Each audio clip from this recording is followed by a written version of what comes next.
अब आते हैं एम्बीडेंटेड लिगेंड्स में थर्ड एग्जांपल पर HCN माइनस। इस एनाइन का नेम क्या है? थायोसाइनेट। अब यहां पर अगर देखें तो इसकी डिटेल स्ट्रक्चर क्या होगी? Sulphur single bond C triple bond N और माइनस किस पे है? सल्फर पे है। तो डोनर एटम कौन कौन हो सकता है? सल्फर पे नेगेटिव है तो ये भी डोनर एटम का वर्क करेगा और नाइट्रोजन के पास क्या है? लॉन पेयर, तो ये भी डोनर एटम का वर्क करेगा। क्लियर यहां पर? अब आते हैं यहां पर वही रिटर्न करने का तरीका क्या होगा? M को अगर सल्फर डोनेट करे तो इस तरीके से शो कर देंगे, ठीक है यहां पर, और जनरली ये शॉर्ट फॉर्म में ऐसे आ जाएगा विदाउट चार्ज। आगे देखते हैं अगर नाइट्रोजन के थ्रू डोनेशन हो रहा है तो N triple bond CS minus और शॉर्ट में कैसा आ जाएगा? Without charge NCS। अब आते हैं नेमिंग पर, तो इसका नेम हमें बताया थायोसाइनेट की जगह क्या जाएगा? साइनेटो और S। और जब नाइट्रोजन डोनर एटम है तो थायोसाइनेटो N। क्लियर यहां पर? अगर ओनली थायोसाइनेटो गिवन हो तब डोनर एटम कौन होता है? सल्फर। और अगर आइसोथायोसाइनेटो गिवन हो तब डोनर एटम कौन हो जाएगा? नाइट्रोजन। इसको आप याद कहां से रख सकते हो? साइनाइड और आइसोसाइनाइड की तरह, कि जब नाइट्रोजन डोनर एटम है साइनाइड में तब उसको हमने क्या नाम दे दिया था? आइसो। ठीक है यहां पर, तो आइसो प्रीफिक्स यहां क्या ले लेंगे यहां पर? यूज में। क्लियर यहां पर? नेक्स्ट पे आते हैं एग्जांपल नंबर 4 OCN माइनस। अब इसको अगर आप ध्यान से देखें HCN में कंपेयर करें यहां पर, तो आपने यहां पर सल्फर रिप्लेस करके क्या लगा दिया? ऑक्सीजन। अब इसको रिवर्स देखते हैं, ऑक्सीजन रिप्लेस करके क्या लगाया? सल्फर। तो जैसे एल्कोहल में नेम क्या हो गया था? थायो एल्कोहल। यहां भी नेम क्या हो जाएगा? यहां पर थायो रिमूव कर देंगे तो ओनली क्या आ जाएगा? साइनेट। साइनेट आ जाएगा। तो अब इसकी डिटेल स्ट्रक्चर वही एज इट इज सेम ही होगी। O पे माइनस है और नाइट्रोजन पे लॉन पेयर, दोनों किसका काम करेंगे? डोनर एटम का। ठीक है यहां पर, तो एक बार डोनर एटम कौन हो जाएगा? ऑक्सीजन। और एक बार डोनर एटम कौन हो जाएगा? नाइट्रोजन। क्लियर यहां पर? अगर विदाउट चार्ज शो करें तो OCN और यहां पर क्या रिटर्न कर देंगे? NCO। अब आते हैं इसके नेमिंग पर, तो वही सेम नेम हो जाएंगे यहां पर। आप खुद ट्राई कर सकते हैं प्रीवियस एग्जांपल से ही। तो ऑक्सीजन डोनर एटम है तो इसका नेम क्या होगा? साइनेटो O और इसका नेम क्या होगा? साइनेटो N। ओनली साइनेटो गिवन है तो OCN है, और अगर आइसो साइनेटो गिवन है तो फिर क्या होगा? NCO। क्लियर यहां पर? तो साइनेटो O या ओनली साइनेटो। आई थिंक क्लियर यहां पर? तो इसमें थर्ड और फोर्थ सेम ही है। ठीक है यहां पर नेमिंग में भी कोई बहुत ज्यादा डिफरेंस नहीं आएगा। यहां थायो आ जाएगा, यहां पर थायो नहीं आएगा। तो इसको दोनों को आपको साथ ही याद रखना, पैरेलली याद रखना, साइनेट और थायोसाइनेट। अब आते हैं एम्बीडेंटेड लिगेंड्स में। Next example S2O3 2 minus. क्या नाम है इसका? थायोसल्फेट। अब थायोसल्फेट डिराइव्ड कहां से हुआ है ये भी हम डिस्कस कर लेते हैं। सल्फेट आपको याद होगा SO4 2 माइनस। सल्फेट कहां से आया है? सल्फ्यूरिक एसिड से H2SO4। और सल्फेट की स्ट्रक्चर क्या होगी? 2 ऑक्सीजन डबल बॉन्ड से और 2 ऑक्सीजन सिंगल बॉन्ड से। क्लियर यहां पर? तो अगर हम सल्फेट में एक ऑक्सीजन को सल्फर से क्या कर दें? रिप्लेस, तो आपके पास जो स्ट्रक्चर आएगी वो किसकी आ जाएगी? थायोसल्फेट की, क्योंकि सल्फेट के आगे क्या लगा देंगे? थायो। तो नेम में क्या आ जाएगा? थायोसल्फेट। क्लियर यहां पर? तो एक तो ये पॉइंट याद रखना है कि थायोसल्फेट डायरेक्ट याद नहीं आ रहा तो कोई प्रॉब्लम नहीं है। सल्फेट मुझे ऑलरेडी याद है। सल्फेट में एक ऑक्सीजन को सल्फर से रिप्लेस करो क्या आ जाएगा? थायोसल्फेट। अब आते हैं इसकी स्ट्रक्चर क्या होगी। सल्फेट की स्ट्रक्चर आपको पता है, तो सल्फेट की स्ट्रक्चर में हम क्या करें? एक ऑक्सीजन को रिप्लेस करके क्या अटैच कर दें यहां पर? सल्फर। अब इसमें ध्यान रखना है कि सर सिंगल बॉन्ड वालों को करेंगे या डबल बॉन्ड वाले को? तो आप ध्यान से देखो यहां पर सल्फेट के अंदर सारे ऑक्सीजन इक्विवेलेंट है क्योंकि इक्विवेलेंट RS है। ठीक है यहां पर? तो यहां पर ऐसा दिखता है कि 2 ऑक्सीजन डबली बॉन्डेड है, 2 ऑक्सीजन सिंगल बॉन्डेड है, पर एक्चुअल में क्या है, सारे के सारे ऑक्सीजन के यहां पर आइडेंटिकल है। तो आप किसी भी ऑक्सीजन को रिप्लेस किससे कर सकते हो, सल्फर से। अब यहां ध्यान से देखना, थायोसल्फेट अगर एक ऑक्सीजन के थ्रू M को इलेक्ट्रॉन पेयर क्या कर रहा है, डोनेट, तो ये क्या हो जाएगा, मोनोडेंटेड। केवल एक ऑक्सीजन के थ्रू, 4 में से केवल एक ऑक्सीजन के थ्रू अगर डोनेशन हो रहा है तो ये क्या होगा, मोनोडेंटेड लिगेंड्स। तो जनरली आप याद करो, आप इसको किस में काउंट करते हैं, ये डाइडेंटेड या पॉलीडेंटेड में नहीं आता है, इसका मतलब ये मोनोडेंटेड लिगेंड है। जनरली ये मोनोडेंटेड लिगेंड की तरह ही वर्क करता है। क्लियर, आगे आते हैं। अब मान लीजिए इसी स्ट्रक्चर में बता रहा हूं, 2 ऑक्सीजन के थ्रू सेम टाइम, ठीक है, यहां पर सेम सेंट्रल मेटल, तो यहां पर क्या लिखा हुआ देखो, सेम सेंट्रल एटम और सेम टाइम। तो इस केस में ये क्या हो जाएगा, डाई डेंटेड लिगेंड। क्लियर है यहां पर सबके। अब आता है यहां पर एक और पॉसिबिलिटी है, अगर मान लीजिए ये डाइडेंटेड लिगेंड है पर डोनेशन किसके थ्रू हो रहा है, सल्फर और ऑक्सीजन के थ्रू, वही एट द सेम टाइम, ठीक है यहां पर, तो ये क्या हो जाएगा, डाई डेंटेड लिगेंड। क्लियर है यहां पर। अब आप इन दोनों पोजीशन को कंपेयर करो, यहां पर ये डाइडेंटेड लिगेंड है और डोनर एटम कौन है, 2 ऑक्सीजन। क्लियर, यहां पर आते हैं, इस केस में ये डाइडेंटेड लिगेंड है, एक सल्फर और एक ऑक्सीजन। तो इस सिचुएशन में आप इनको क्या नेम दोगे या क्या रिलेट करोगे, ये किस तरह बिहेव कर रहा है, तो आंसर क्या जाएगा कि अगर डोनर एटम चेंज हो जाए तो उसको हम क्या बोलते हैं, एम्बीडेंटेड लिगेंड। तो जब ये डाइडेंटेड लिगेंड की तरह वर्क करता है तो 2 सिचुएशन पॉसिबल है, तो उस समय इसका बिहेवियर कैसा हो जाएगा, तो यहां पर इसका बिहेवियर कैसा हुआ, एम्बीडेंटेड लिगेंड। तो इसको लेके अब कंफ्यूजन नहीं आना चाहिए, मैं दोबारा रिपीट कर रहा हूं कि अगर केवल एक एटम के थ्रू डोनेशन हो, अब जब सल्फर अटैच होगा तो प्रायोरिटी आप किसको दोगे, ऑक्सीजन को। एक एटम के थ्रू डोनेशन हो रहा तो सिंपली मोनोडेंटेड लिगेंड्स, और आपको ज्यादातर केस में आपको ये मोनोडेंटेड ही मिलने वाला है, ठीक है यहां पर, वरना इसको हम कहां स्टडी करते हैं, डाइडेंटेड में या पॉलीडेंटेड में। अब आते हैं यहां पर एक और जो सिचुएशन है, जो फ्लेक्सीडेंटेड वाला एग्जांपल था कि इसमें 2 डोनर एटम भी पॉसिबल है एट द सेम टाइम, पर उसमें भी 2 सिचुएशन हो गई, 2 ऑक्सीजन या 1 ऑक्सीजन या 1 सल्फर। उस समय जो ये रिलेशन आएगा ये क्या होगा, एम्बीडेंटेड लिगेंड की तरह क्या करेगा, बिहेव करेगा। क्लियर। अब आते हैं थायो ऑक्सलेट आयन। ऑक्सलेट आपने स्टडी किया हुआ है, ऑक्सैलिक एसिड से अगर हम 2H रिमूव कर दें तो क्या नेम था इसका, ऑक्सलेट, और ये डाइडेंटेड लिगेंड्स है। अब इसमें हम क्या करें, 2 ऑक्सीजन को रिमूव करके 2 सल्फर एटम अटैच कर दें,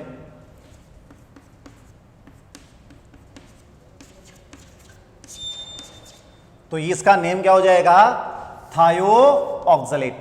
और यहां पर वही रेजोनेंस की वजह से चारों ऑक्सीजन क्या होंगे, सेम ही होंगे, तो किसी भी 2 ऑक्सीजन को रिमूव करके, ठीक है, यहां पर हम अटैच क्या कर सकते हैं, सल्फर, कार्बन क्या लेंगे, अलग अलग।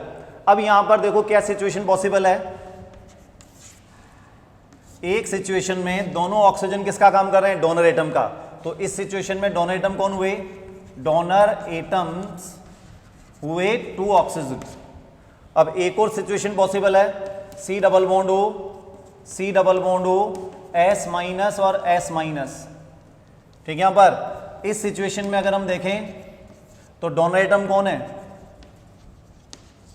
डोनर एटम है 2 सल्फर, ठीक है। यहां पर तो जनरली एम्बीडेंटेड लिगेंड्स क्या होते हैं, मोनोडेंटेड, पर ये वो इसी टाइप का एग्जांपल आ गया यहां पर कि डाइडेंटेड है और डोनर एटम क्या हो रहे हैं, चेंज। क्लियर यहां पर, तो ये किसके एग्जांपल में आ जाएगा, एम्बीडेंटेड लिगेंड, जो जनरली मोनोडेंटेड होते हैं, पर यहां पर ये एम्बीडेंटेड लिगेंड है जो किस टाइप का है, डाइडेंटेड।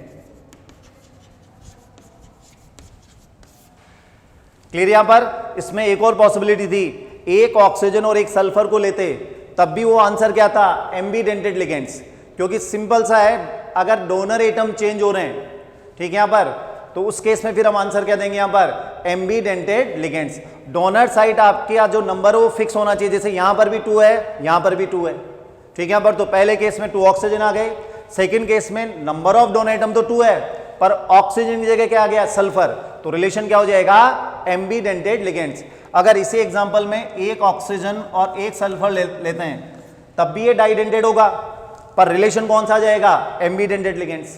क्लियर है यहाँ पर। अब आते हैं नेक्स्ट एग्जांपल पर, थायोनाइट्राइट। इसके अंडरस्टैंडिंग के लिए हम नाइट्राइट पे चलते हैं पहले, जो हमने स्टडी भी कर लिया है। क्या नेम था इसका, नाइट्राइट। वही दोनों ऑक्सीजन सेम है, एक ऑक्सीजन को रिप्लेस करके अगर हम क्या अटैच कर दें, एक सल्फर एटम,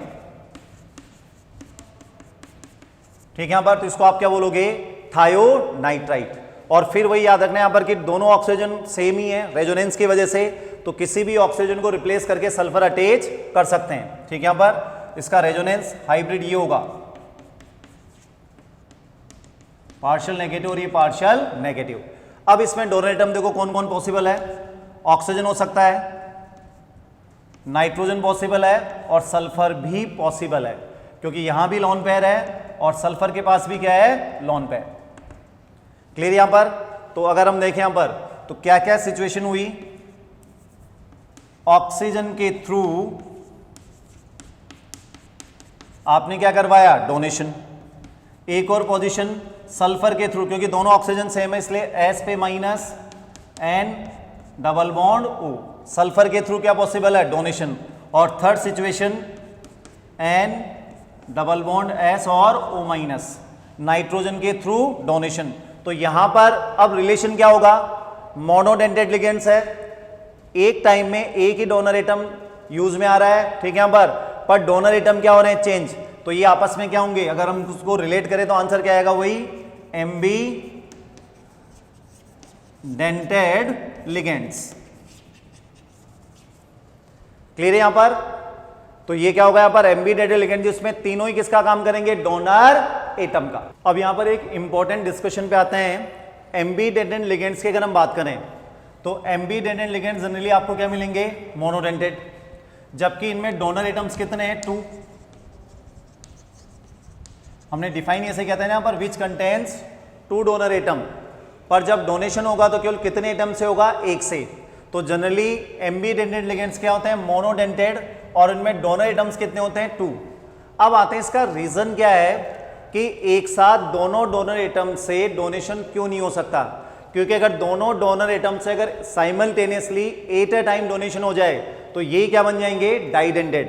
तो उसका रीजन क्या है, इनकी स्ट्रक्चर क्या होती है, लीनियर, और लीनियर स्ट्रक्चर के पीछे कहीं ना कहीं रीजन क्या होगा, sp हाइब्रिडाइजेशन। अब इसको हम थायोसाइनेट के एग्जांपल से समझते हैं। HCN माइनस को अगर हम देखें तो देखो यहां पर इस स्ट्रक्चर पे आओ, कार्बन क्या है, sp हाइब्रिडाइज्ड है, लीनियर स्ट्रक्चर है, तो सल्फर और नाइट्रोजन अपोजिट एंड पे है, तो या तो डोनेशन किसके द्वारा होगा, सल्फर के द्वारा, या डोनेशन किसके द्वारा होगा, नाइट्रोजन के द्वारा। ये पॉसिबल नहीं है कि एक साथ सल्फर और नाइट्रोजन से क्या हो जाए, डोनेशन, ठीक है। यहां पर ये इसी की रेजोनेटिंग स्ट्रक्चर है कि सल्फर पे माइनस है और अगली RS में N पे क्या जाएगा, माइनस। तो ये समझ में आ गया यहां पर कि मोनोडेंटेड लिगेंड्स होते हैं कौन, एम्बीडेंटेड लिगेंड्स 2 डोनर एटम होते हुए भी।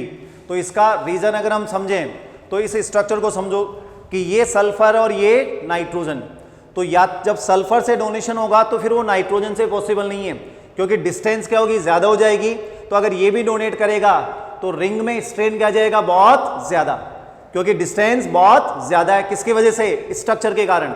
लीनियर का मतलब हमें क्लियर है, बिल्कुल अपोजिट एंड पे है दोनों, ठीक है। यहां पर तो या तो सल्फर के थ्रू डोनेशन होगा या डोनेशन किसके थ्रू होगा, नाइट्रोजन के थ्रू। अब आते हैं यहां पर, अगर मान लीजिए दिए हुए एम्बीडेंटेड लिगेंड्स में जो आपका सेंट्रल एटम है ये sp2 या sp3 हाइब्रिडाइज्ड हो तो क्या होगा। तो हमें पता है कि sp2 या sp3 होते ही स्ट्रक्चर कौन सी होती है, ट्राइगोनल प्लेनर। sp2 में तो क्या आंसर आ जाएगा, ट्राइगोनल प्लेनर, और sp3 के लिए क्या आंसर है, टेट्राहेड्रल। अब आते हैं इस एग्जांपल पर NO2 माइनस नाइट्राइट। तो ध्यान से देखो यहाँ नाइट्रोजन sp2 हाइब्रिडाइज्ड है और इसकी स्ट्रक्चर क्या होती है यहाँ पर, वी शेप, क्योंकि नाइट्रोजन के पास एक क्या रहता है, लोन पेयर।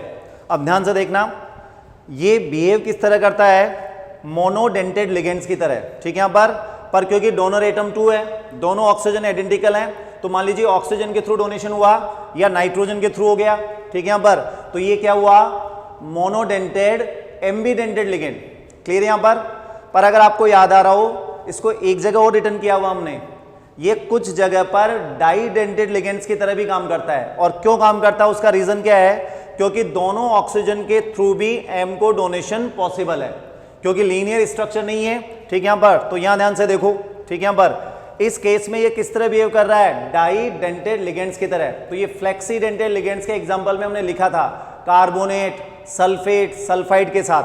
आ गया क्या समझ में? मैं दोबारा रिपीट कर रहा हूं नाइट्राइट के लिए। नाइट्राइट जनरली क्या होता है, मोनोडेंटेड लिगेंड, पर डोनर एटम इसमें 2 हैं और एट ए टाइम एक से ही डोनेशन होता है, तो ये क्या हुआ, एम्बीडेंटेड लिगेंड्स। पर कुछ केसेज में ये क्या होता है, डाइडेंटेड भी होता है, क्योंकि इसकी शेप क्या होती है, यहाँ पर वी शेप होती है, sp2 हाइब्रिडेशन है, लीनियर स्ट्रक्चर नहीं है, तो दोनों ऑक्सीजन के थ्रू एम को क्या हो सकता है, इलेक्ट्रॉन का डोनेशन। आ गया समझ में? थायोसाइनेट में ये पॉसिबल ही नहीं है, ठीक है। यहाँ पर कि ये डाइडेंटेड हो जाए, 2 डोनर एटम से एक साथ डोनेशन हो जाए। रीजन, स्ट्रक्चर क्या होती है, लीनियर, तो दोनों डोनर एटम कहां पर है, टर्मिनल एंड पर है, इसलिए डोनेशन दोनों में से एट ए टाइम किसी एक से ही होगा। क्लियर हो गया ये पॉइंट? अब आते हैं यहाँ पर लिगेंड्स में जो हम क्लासिफिकेशन स्टडी कर रहे हैं, उसी में नेक्स्ट पार्ट पर कीलेट लिगेंड्स। यहाँ पर कुछ टर्म आएंगे, यहाँ पर कीलेट रिंग, कीलेट कॉम्प्लेक्स और कीलेशन प्रोसेस। तो क्या मीनिंग है इसका? तो सबसे पहले हम डिफाइन करते हैं यहाँ पर कीलेट लिगेंड्स। क्या मीनिंग है कीलेट लिगेंड्स का? व्हेन डाइडेंटेड और polydentate ligands form coordination bonds with same central metal at the same time by using 2 or more donor atoms, then ring is formed which is known as chelate ring, and ligand is called chelate ligand। Clear है definition? क्योंकि हमने डाइडेंटेड और polydentate में भी discuss किया हुआ है, तो हमारे लिए बिल्कुल न्यू टॉपिक नहीं है ये।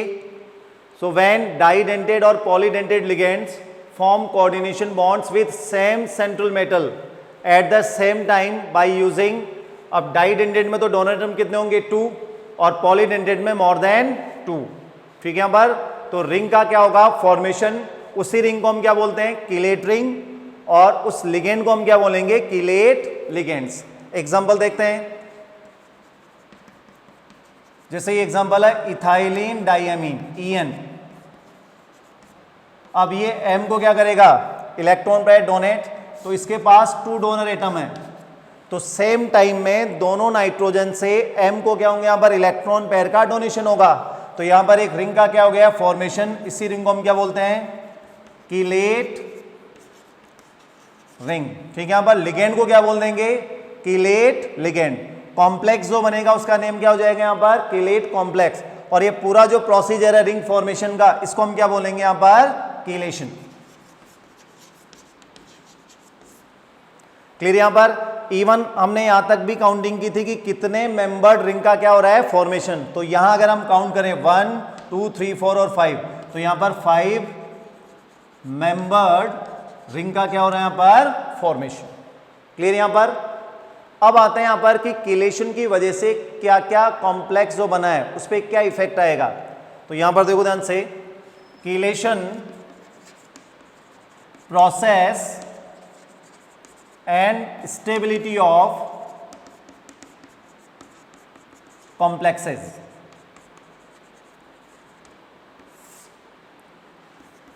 Chelation is directly proportional to stability of complex. इसका मीनिंग क्या हुआ? कीलेशन प्रोसेस हमेशा क्या करेगा? यहां पर बनने वाले कॉम्प्लेक्स की स्टेबिलिटी को क्या करेगा? Increase. So chelation process always increases stability of complexes. Clear यहां पर यहां पर एक इंपॉर्टेंट पॉइंट हमें डिस्कस करना है कि स्टेबिलिटी ऑफ कॉम्प्लेक्स हम आगे कोऑर्डिनेशन में स्टडी करेंगे. ठीक है यहां पर. और ये जो स्टेबिलिटी है बहुत सारे फैक्टर्स पे क्या करती है? डिपेंड. उसमें से कीलेशन ओनली वन है. ठीक है यहां पर. तो हम यहां पर इसके बहुत ज्यादा क्वेश्चन सॉल्व नहीं करने वाले हैं. आपने m कौन सा लिया है, स्टेबिलिटी इस पे भी डिपेंड करती है. m पे क्या चार्ज है, इस पे भी डिपेंड करेगी. लिगेंड जो आपने लिया है उसके इलेक्ट्रॉन डोनेशन टेंडेंसी कैसी है, इस पे भी डिपेंड करती है स्टेबिलिटी. इसके अलावा जो कॉम्प्लेक्स बना उसकी ज्योमेट्री या स्ट्रक्चर कैसी है, उस पे भी डिपेंड करती है. ठीक है यहाँ पर. तो जब हम स्टेबिलिटी ऑफ कॉम्प्लेक्सेस के क्वेश्चन सॉल्व करते हैं तो केवल कीलेशन ही फैक्टर नहीं होता है, और भी फैक्टर क्या होते हैं यहाँ पर? इन्वॉल्व होते हैं. पर अभी हम केवल क्या स्टडी कर रहे हैं? कीलेशन फैक्टर को स्टेबिलिटी से क्या कर रहे हैं? कनेक्ट. कि कैसे ये स्टेबिलिटी में को क्या करता है यहाँ पर? इंक्रीज. क्लियर हो गया ये पॉइंट? केवल आप कीलेशन देख के स्टेबिलिटी के क्वेश्चन सॉल्व नहीं कर सकते हो. ये क्लियर हुआ या नहीं हुआ? क्योंकि और भी फैक्टर आपको देखने पड़ेंगे. तो यहां पर अभी हम केवल कीलेशन प्रोसेस को देख रहे हैं कि स्टेबिलिटी को कैसे इंक्रीज करेगा. अब आते हैं इसी में स्टेबिलिटी और कीलेशन प्रोसेस में क्या रिलेशन है. Generally chelated complexes are more stable than similar complexes with monodentate ligands, as dissociation of complex involves breaking of two bonds rather than one. अब इस लाइन का क्या मीनिंग है? और जनरली स्टार्टिंग में रिटर्न इसका क्या मीनिंग है कि हमेशा एप्लीकेबल नहीं होगा. जनरल वे में तो ये लाइन या ये कॉन्सेप्ट क्या हो जाएगा? अप्लाई. अब इसको पहले मैं एग्जांपल से एक्सप्लेन करता हूं.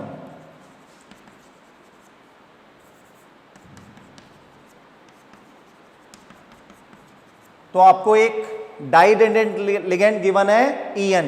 इसका नेम याद होगा ना, इथाइलिन डाइएमीन. अब ये M के साथ क्या कर रहा है? Bond formation. तो किलेट रिंग का क्या हो जाएगा? फॉर्मेशन होगा.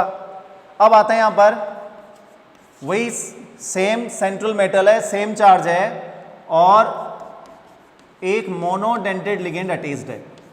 अब यहां दोनों को हम कंपेयर करते हैं.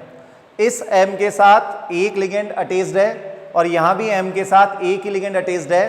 पर जब आप इसको ब्रेक करोगे तो कितने बॉन्ड ब्रेक करने हैं? 2. और यहां कितने बॉन्ड ब्रेक होंगे? ओनली 1. जितने ज्यादा बॉन्ड ब्रेक होंगे, क्योंकि ये एंडोथर्मिक प्रोसेस है, एनर्जी क्या होगी? कंज्यूम. ठीक है यहां पर. तो ये फेवरेबल नहीं होगा क्योंकि यहां पर हम एनर्जी कंज्यूम कर रहे हैं. क्लियर यहां पर. तो कौन सा प्रोसेस डिफिकल्टी से होगा? सेकेंड से. जब बॉन्ड इजीली ब्रेक नहीं होंगे कंपैरिजन में, इसका मतलब ये क्या होगा? ज्यादा स्टेबल. तो क्लियर हो गया ये लाइन. ठीक है यहां पर कि dissociation of complex involves breaking of two bonds rather than one. तो ये हम कंपैरिजन में बात कर रहे हैं यहां पर कि यहां एक लिगेंड अटैच्ड है, एक ही बॉन्ड ब्रेक करना था. यहां पर एक ही लिगेंड अटैच्ड है पर 2 बॉन्ड ब्रेक करने हैं. क्लियर यहां पर. इसलिए केलेटेड कॉम्प्लेक्स क्या होते हैं यहां पर? ज्यादा स्टेबल. अब आते हैं यहां पर, इसी को आगे कंटिन्यू करते हैं. अब आते हैं यहां पर इसी स्टेटमेंट से रिलेटेड एक नोट है. This statement is applicable only when electron donation ability of ligands is at comparable level. क्या हुआ इस लाइन का? कि जो लिगेंड आप कंपेयर कर रहे हैं यहां पर स्टेबिलिटी के लिए, ठीक है, यहां पर उन लिगेंड्स में इलेक्ट्रॉन डोनेशन एबिलिटी में बहुत ज्यादा क्या नहीं होना चाहिए यहां पर? डिफरेंस. यहां पर मैं वही बात कर रहा हूं कि स्टेबिलिटी ऑफ कॉम्प्लेक्स केवल कीलेशन पे डिपेंड नहीं करती. यहां पर कौन सा लिगेंड है इस पे भी क्या करेगी यहां पर? डिपेंड करती है. तो एक एग्जांपल देखो यहां पर. आपको यहां पर फाइंड आउट करना है which one is more stable. तो स्टेबिलिटी को हमें कंपेयर करना है. अब जो कॉम्प्लेक्सेस गिवन हो देखो, CO EN all CN all 6 3 minus and COOX all thrice 3 minus. तो ये 2 कॉम्प्लेक्सेस गिवन है। फर्स्ट में कोबाल्ट है और साइनाइड लिगेंड है। साइनाइड किस टाइप का लिगेंड होता है? Monodentate ligand. सेकंड में आते हैं, वही कोबाल्ट है और कोबाल्ट के साथ क्या गिवन है? OX। अब OX अगर आपको याद आ रहा हो, ऑक्सलेट। ऑक्सलेट किस टाइप का लिगेंड है? यहां पर डाइडेंटेड लिगेंड। तो सेकंड में 3 कीलेट रिंग्स का क्या हो जाएगा? फॉर्मेशन। क्योंकि अगर ये डाइडेंटेड है तो 1 OX 1 कीलेट रिंग का क्या करेगा? फॉर्मेशन। क्लियर यहां पर? तो टोटल रिंग्स कितनी बन जाएगी? 3। अगर मान लीजिए केवल इसी स्टेटमेंट को फॉलो करें, प्रीवियस वन को, इस नोट को कंसिडर नहीं करें, तो आपका आंसर क्या आएगा कि सेकंड ज्यादा स्टेबल है किससे? फर्स्ट से। पर इसमें जो राइट आंसर है वो है फर्स्ट वन। और फर्स्ट वन क्यों आ रहा है? क्योंकि इलेक्ट्रॉन डोनेशन जो टेंडेंसी है, ये भी हम आगे स्टडी करेंगे यहां पर, इसलिए अभी हम ज्यादा डिस्कस नहीं कर सकते। इलेक्ट्रॉन डोनेशन टेंडेंसी जो Cn माइनस की है वो बहुत ज्यादा होती है किससे? OX 2 माइनस से। क्लियर हो गया यहां पर? तो यहां पर केलेशन की वजह से आंसर नहीं आ रहा है। स्टेबिलिटी ऑफ जो कॉम्प्लेक्स है उसमें डोमिनेंट फैक्टर क्या हुआ? Electron donation tendency. इसीलिए फर्स्ट की स्टेबिलिटी किससे ज्यादा है? सेकंड से। और इसीलिए मैं बोल रहा हूं कि यहां पर हम स्टेबिलिटी ऑफ कॉम्प्लेक्सेस के क्वेश्चन सॉल्व कर ही नहीं सकते हैं, वरना हमारे आंसर गलत आएंगे या गलत कॉन्सेप्ट आ जाएंगे। क्योंकि केलेशन केवल एक फैक्टर है यहां पर, अदर फैक्टर भी यहां पर क्या होते हैं? इन्वॉल्व। तो जब हम स्टेबिलिटी ऑफ कॉम्प्लेक्स अलग से स्टडी करेंगे, वहां पर हम इसी टाइप के क्वेश्चन सॉल्व करेंगे जहां पर हमें डिफरेंट कॉम्प्लेक्सेस की स्टेबिलिटी को क्या करना है? कंपेयर। अब आते हैं यहां पर नेक्स्ट पार्ट पर, मोर केलेशन मोर इज स्टेबिलिटी। तो जितना ज्यादा केलेशन होगा, ठीक है, यहां पर स्टेबिलिटी भी क्या होगी? उतनी ही ज्यादा होगी। अब मोर केलेशन से क्या मीनिंग है? मोर कीलेट रिंग्स। ठीक है यहां पर, तो जितनी ज्यादा कीलेट रिंग्स होगी, ठीक है, यहां पर स्टेबिलिटी भी उतनी ही ज्यादा होगी। पर यहां पर एक इंपॉर्टेंट याद रखना कि जनरली जो स्टेबल रिंग है वो कौन सी है? 5 and 6 मेंबर्ड रिंग ही क्या होती है यहां पर? ज्यादा स्टेबल। अब हम एक क्वेश्चन सॉल्व करते हैं इसी स्टेटमेंट के लिए। हमें वही स्टेबिलिटी ऑर्डर क्या करना है? Find out CO EDTA 1 minus COEN whole thrice 3 plus COEN whole twice Cl2 1 plus COCl6 3 minus 1 2 3 and ये 4। अब इन 4 कॉम्प्लेक्सेस की स्टेबिलिटी को अगर हम चेक करें तो यहां पर फर्स्ट वन में EDTA गिवन है। 1 EDTA पे चार्ज कितना होगा? 4 माइनस। कोबाल्ट पे चार्ज है +3, तो कॉम्प्लेक्स पे कितना आ गया? 1 माइनस। अब आते हैं यहां पर 1 EDTA कितनी किलेट रिंग्स का फॉर्मेशन करेगा? तो आपके पास आंसर है 5 किलेट रिंग्स। क्योंकि अगर आपको फॉर्मूला याद आ रहा हो number of chelate rings find out करने का, तो डेंटिसिटी -1, हेक्साडेंटेड है ये, -1 करने पर क्या आ जाएगा? आंसर 5। EN ऑल थ्राइस में चलते हैं, ये डाइडेंटेड लिगेंड है, तो 1 EN 1 किलेट रिंग को फॉर्म करेगा, तो यहां पर 3 किलेट रिंग्स का क्या हो जाएगा? फॉर्मेशन। यहां पर आते हैं 2 EN है, 2 किलेट रिंग्स का क्या होगा? फॉर्मेशन। यहां पर आते हैं मोनोडेंटेड लिगेंड है तो 0 किलेट रिंग। क्लियर यहां पर? तो अब आंसर क्या जाएगा? तो इस क्वेश्चन का आंसर हम केलेशन बेस पे दे सकते हैं, क्योंकि जो लिगेंड्स गिवन है उनमें जो इलेक्ट्रॉन डोनेशन एबिलिटी है उसकी वजह से हमारा आंसर डिस्टर्ब नहीं हो रहा है, इसलिए आंसर आ रहा है। क्लियर हुआ ये पॉइंट कि इलेक्ट्रॉन डोनेशन जो एबिलिटी है, क्योंकि आपका मेटल तो सेम ले लिया आपने, चार्ज भी क्या ले लिया? सेम। ठीक है यहां पर, तो अब यहां पर जो आंसर आ रहा है वो केलेशन से आ जाएगा। तो आंसर क्या आएगा? First, second, third and fourth. तो मोर केलेशन मोर एज स्टेबिलिटी। अब हम आते हैं कि क्या रीजन है कि केलेशन जो प्रोसेस है वो कॉम्प्लेक्स की स्टेबिलिटी को क्या करती है? इंक्रीज। तो यहां पर देखो, chelation increases stability of complexes because this process increases entropy of the system. इसका मीनिंग क्या हुआ कि हमारा जो आंसर आ रहा है वो कहां से आ रहा है? थर्मोडायनेमिक्स से, कि सिस्टम की एंट्रोपी क्या हो जाती है यहां पर? इंक्रीज। अब इससे इफेक्ट क्या होगा? तो ये फॉर्मूला हमने थर्मो में स्टडी किया हुआ है फ्री एनर्जी चेंज के लिए, delta G equal to delta H minus T delta S। अब अगर एंट्रोपी इंक्रीज हो रही है दैट मीन्स पॉजिटिव है, तो इस इक्वेशन का जो सेकेंड टर्म है वो क्या हो जाएगा, ज्यादा नेगेटिव। अगर ये मॉड नेगेटिव होगा तो डेल्टा जी भी क्या होगा, मॉड नेगेटिव, और डेल्टा जी जितना ज्यादा नेगेटिव होगा that means complex formation nature में उतना ही क्या होगा, स्पॉन्टेनियस या फिजिबल, तो उतनी ज्यादा उसकी क्या हो जाएगी यहां पर स्टेबिलिटी। अब यहां पर ये पॉइंट तो हमें क्लियर हो गया कि एंट्रोपी इंक्रीज हुई और उससे डेल्टा जी ज्यादा नेगेटिव आया और स्टेबिलिटी इंक्रीज हुई। अब आते हैं यहां पर इस फैक्ट पर कि एंट्रोपी इंक्रीज कैसे होगी। इसके लिए आप एक एग्जांपल देखो, मैंगनीज अमोनिया के साथ अटैच्ड है। अमोनिया क्या है, यूनिडेंटेड लिगेंड्स, ठीक है। यहां पर अब जब इसकी रिएक्शन हम किससे करवाएंगे, EDTA के साथ, तो इसका coordination number means number of coordination bond formed by with ligand, वो 6 होता है। तो जैसे ही अमोनिया रिप्लेस होगा क्या जाएगा, EDTA, पर EDTA इटसेल्फ क्या है, हेक्साडेंटेड, तो ये अटैच कितना होगा, ओनली 1 EDTA क्या फॉर्म कर रहा है, 6 कोऑर्डिनेशन बॉन्ड, और यहां पर 6 कोऑर्डिनेशन बॉन्ड के लिए क्या रिक्वायर्ड है, 6 अमोनिया, तो यहां से 6 अमोनिया क्या हो जाएंगे, रिप्लेस, ठीक है। यहां पर तो 1 EDTA क्या कर रहा है, 6 अमोनिया को डिस्प्लेस कर रहा है कॉम्प्लेक्स से। अब हम यहां पर एंट्रोपी चेंज कैलकुलेट करते हैं सिंपल वे में, तो प्रोडक्ट साइड मोल कितने हुए, 6 + 1 7, और रिएक्टेंट साइड कितने हो गए, 1 and 2, ठीक है। यहां पर तो 7 - 2 क्या आ गया, 5, दैट मीन्स एंट्रोपी चेंज क्या हो गया है, पॉजिटिव। क्लियर है पॉइंट। तो रिएक्टेंट्स मोल 2 थे, प्रोडक्ट्स मोल 7, तो प्रोडक्ट साइड क्या होगी, यहां पर ज्यादा एंट्रोपी होगी, तो एंट्रोपी चेंज भी क्या आ जाएगा, पॉजिटिव। क्लियर यहां पर, और स्टेबिलिटी क्या हो जाएगी यहां पर, इंक्रीज। अब यहां पर जैसे EDTA गिवन है, मान लो यहां पर अगर डाइडेंटेड लिगेंड गिवन होता EN, तो EN के केस में क्या होता, यहां पर कोऑर्डिनेशन नंबर 6 है, 6 कोऑर्डिनेशन बॉन्ड बनाने हैं, 1 EN कितने बॉन्ड फॉर्म कर रहा है, 2, तो कितने रिक्वायर्ड होते हैं, 3 EN, ठीक है। यहां पर तो 6 अमोनिया को रिप्लेस करके आप अटैच क्या करते हैं यहां पर, 3 EN।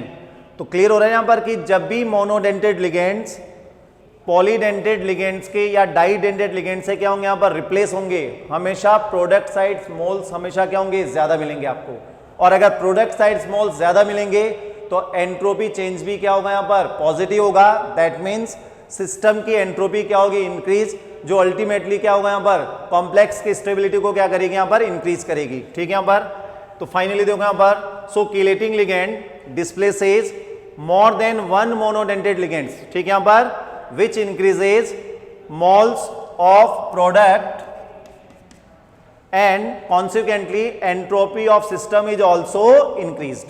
क्लियर हो गया पॉइंट। तो जब भी मोनोडेंटेड लिगेंड को रिप्लेस कौन करेंगे, डाइडेंटेड या पॉलीडेंटेड, क्लियर। यहां पर हमेशा प्रोडक्ट साइड्स के मोल इंक्रीज होंगे और इससे सिस्टम की एंट्रोपी इंक्रीज होगी और कॉम्प्लेक्स की स्टेबिलिटी भी क्या हो जाएगी यहां पर, इंक्रीज।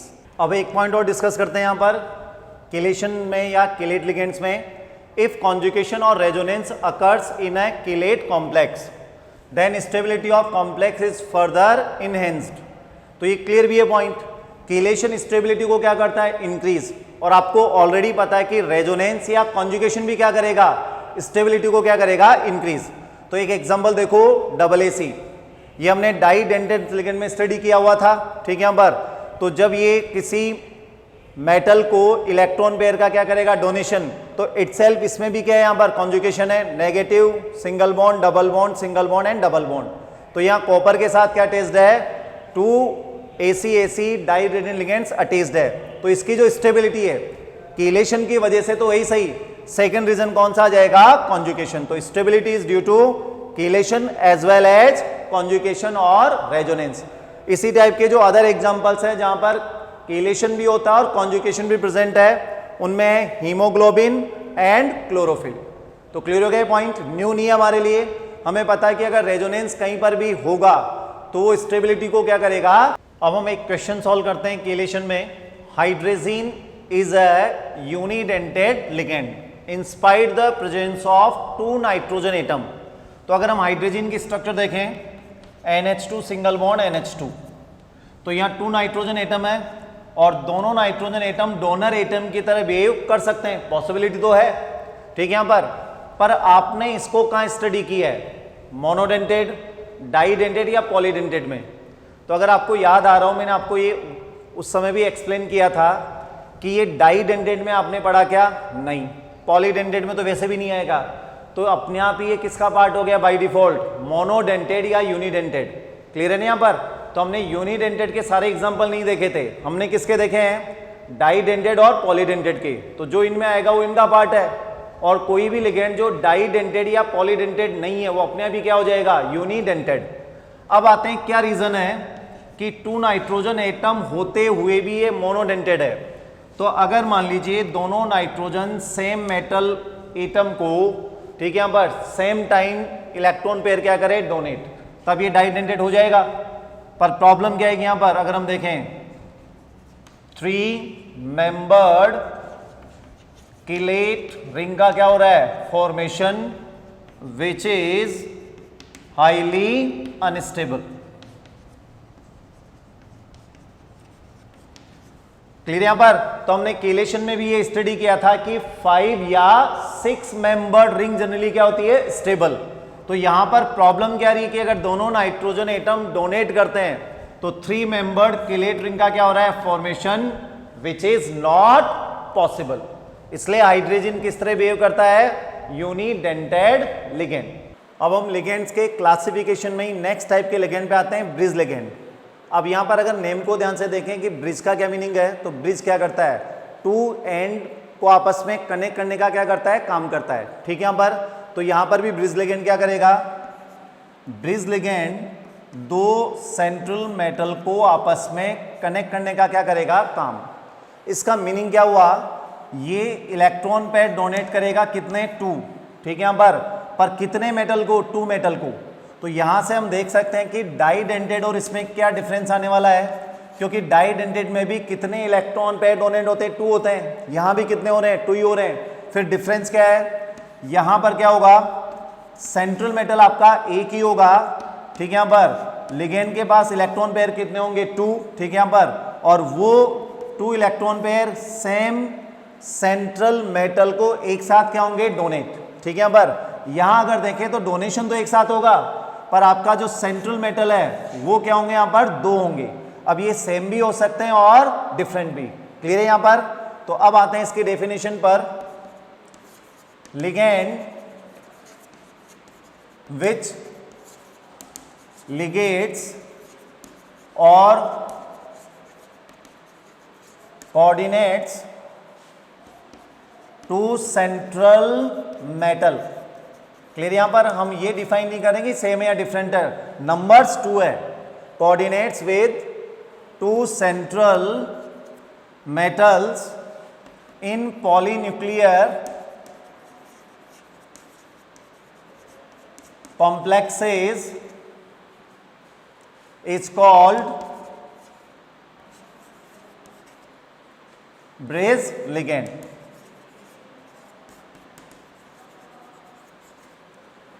तो एक बार दोबारा डेफिनेशन यहां पर, लिगेंड विच लिगेट्स का मतलब वही कोऑर्डिनेट इलेक्ट्रॉन पेयर डोनेशन से है, लिगेंड विच लिगेट्स और कोऑर्डिनेट्स विद 2 सेंट्रल मेटल्स। ठीक है यहां पर हम एक टर्म और ऐड कर सकते हैं, साइमल्टेनियसली, क्योंकि ये जो डोनेशन प्रोसेस होगा वो क्या होगा, एक ही टाइम में होगा। क्लियर यहां पर? तो with 2 central metal simultaneously in polynuclear complexes. अब आते हैं पॉलीन्यूक्लियर का क्या मीनिंग है, तो यहां पर पॉलीन्यूक्लियर क्या होते हैं, कंटेनिंग मोर देन 1 सेंट्रल मेटल। क्लियर यहां पर? अभी तक आपने जितने भी एग्जाम्पल देखे थे उनमें सेंट्रल मेटल कितने आ रहे थे, 1, पर पॉलीन्यूक्लियर का मीनिंग है कि यहां पर कि सेंट्रल मेटल यहां पर क्या होंगे, 1 से ज्यादा। ठीक है यहां पर? तो इनको हम क्या बोलेंगे यहां पर, ब्रेज लिगेंड्स। एग्जाम्पल देखते हैं, NH2-। अब अगर आपको मैं बोलूं कि NH2- में, ठीक है यहां पर आप नाइट्रोजन पर प्रेजेंट टोटल एलपी काउंट कीजिए, तो हम इजीली केमिकल बॉन्डिंग से काउंट कर सकते हैं जो हमारे पास इलेक्ट्रॉनिक कॉन्फ़िगरेशन और वैलेंसी की इंफॉर्मेशन है। नाइट्रोजन जब 3 बॉन्ड बनाता तो कितने एलपी होते हैं, 1। क्लियर यहां पर? और माइनस की वजह से भी क्या जाएगा, एक और एलपी आ जाएगा। तो इसके पास डोनेशन के लिए एलपी कितने हो गए यहाँ पर 2, ठीक है यहाँ पर, इसलिए ये ब्रिज लिगेंड का क्या कर सकता है, वर्क कर सकता है और एक साथ एक ही टाइम में 2 सेंट्रल मेटल को इलेक्ट्रॉन पेयर क्या कर सकता है, डोनेट। नेक्स्ट एग्जांपल देखते हैं NH3। अब आपके लिए क्वेश्चन है कि अमोनिया ब्रिज लिगेंड की तरह बिहेव करेगा या नहीं करेगा। तो अगर हम अमोनिया को देखें तो नाइट्रोजन के पास एलपी कितने, ओनली 1, तो जब इलेक्ट्रॉन पेयर ही 1 है इसका मतलब 2 इलेक्ट्रॉन पेयर का डोनेशन पॉसिबल है ही नहीं, तो ये ब्रिज लिगेंड की तरह वर्क नहीं करेगा। नेक्स्ट एग्जांपल OH-, तो आप सबसे पहले तो ऑक्सीजन पर टोटल इलेक्ट्रॉन पेयर काउंट करूं। जब ऑक्सीजन 2 बॉन्ड बनाता है तो एलपी कितने होते हैं, 2, और माइनस की वजह से एक एलपी और आ जाएगा, तो यहां टोटल एलपी कितने हो गए, 3, तो यहां भी 2 इलेक्ट्रॉन पेयर का डोनेशन पॉसिबल है। क्लियर यहां पर, तो ये हो गया आपका ब्रिज लिगेंड। अब आते हैं यहां पर एक और पॉइंट हमें यहां पर रिटर्न करना है, वही नोट लगा के रिटर्न करना है इसको। In naming of bridge ligand mu prefix is used. ये इनको आइडेंटिफाई करने के लिए यहां पर सेपरेटली म्यू प्रीफिक्स क्या लिया जाता है यूज में, जैसे म्यू एमिनो, NH2- को हम क्या बोलते हैं यहां पर, एमिनो, ठीक है यहां पर। तो यहां पर म्यू इंडिकेट क्या कर रहा है यहां पर कि इस केस में ये ब्रिज लिगेंड की तरह क्या कर रहा है, बिहेव। ओनली अगर मान लीजिए एमिनो गिवन होता, ठीक है यहां पर, तो फिर वो किस तरह बिहेव करता, मोनोडेंटेड लिगेंड की तरह। अब इसके एग्जांपल पे आते हैं NH2-। इस एनाइन का नेम होता है अमाइड। फंक्शनल ग्रुप ऑर्गेनिक में होता है CONH2, दोनों में डिफरेंस है। एमाइड फंक्शनल ग्रुप क्या होता है, CONH2। एनाइन के फॉर्म में जब NH2- है तब इसका नेम होता है अमाइड। लिगेंड के फॉर्म में इसका नेम क्या हो जाएगा, ई रिप्लेस करके क्या जाएगा, O, तो एमिडो, तो यहां पर क्या जाएगा, म्यू एमिडो। सिमिलरली अगर OH- गिवन है और ब्रिज लिगेंड है तो इसका नेम होगा म्यू हाइड्रोक्सो। क्लियर यहां पर, OH- का नेम हाइड्रोक्साइड, तो हाइड्रोक्साइडो भी यूज में ले सकते हैं या ओनली हाइड्रोक्सो। तो जब एग्जांपल आएंगे कौन से नोमेनक्लेचर में तब हम डिटेल में देखेंगे। अभी केवल इतनी इंफॉर्मेशन सफिशिएंट है कि नेमिंग में ब्रिज लिगेंड में नेम से पहले क्या जाएगा, म्यू प्रीफिक्स।